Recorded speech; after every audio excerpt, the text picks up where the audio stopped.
আজকের দিনের ওয়ার্কআউটটা পুরোটাই ওয়েস্ট হয়ে গেল।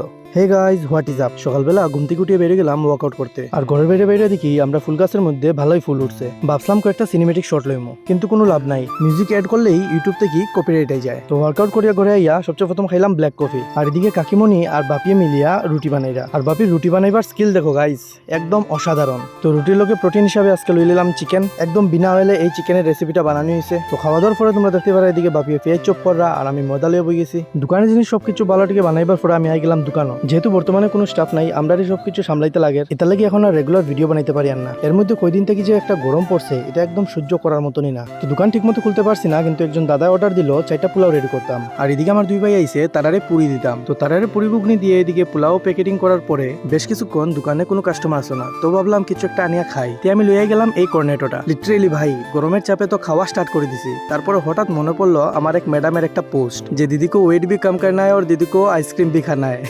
তো আমি কানের দাদাটা আর কি। তো আজকের দিনে ওয়ার্কআউটের তো আমি সর্বনাশ ঘটাই দিছি। আর এদিকে আইসক্রিম খানি কমপ্লিট করতে পারছি না, দুজন কাস্টমার আইছে। তো আইসক্রিম সাইড করিয়া তার আগে দিলাম, তারপরে লাগিলাম আবার আইসক্রিম খাওয়া। তো দিন গিয়া সন্ধ্যা হয়ে যায়, এখন গরমের টাইম, তো কাস্টমার ফ্লো অল্প কম। তারপরেও সন্ধ্যার সময় একটা বালাই রাশ হয়ে যায়। আর এখানে আমরা বাপেটা ডিসাইড করে আসলাম যে ঘরের মধ্যে কিতা কিতা সবজি শেষ হয়ে গেছে, যেটা কিনা হইতো। তো বাপি গেছিল গিয়া বাজারে সবজি কিনা। তার এই মহাশয় আইসেন, তার লগে বইয়া কত সময় গল্প করে নিলাম। তো যেহেতু কদমতলার মধ্যে আমরা দোকানের থুরের চপ অনেক ফেমাস, তো এই দাদার আজকে অর্ডার আসলো 35টা চপের, যেটা ভালো করিয়া ফ্রাই করার পরে তার টাইম প্যাকিং করিয়া দিলাই। তো প্রায় দোকানদারি আজকে শেষ পর্যায়ে। ও সরি, এখনো শেষ নাই। সো গাইস, আজকের লাগে এতটুকুই। দেখা হইব নেক্সট ভিডিওতে।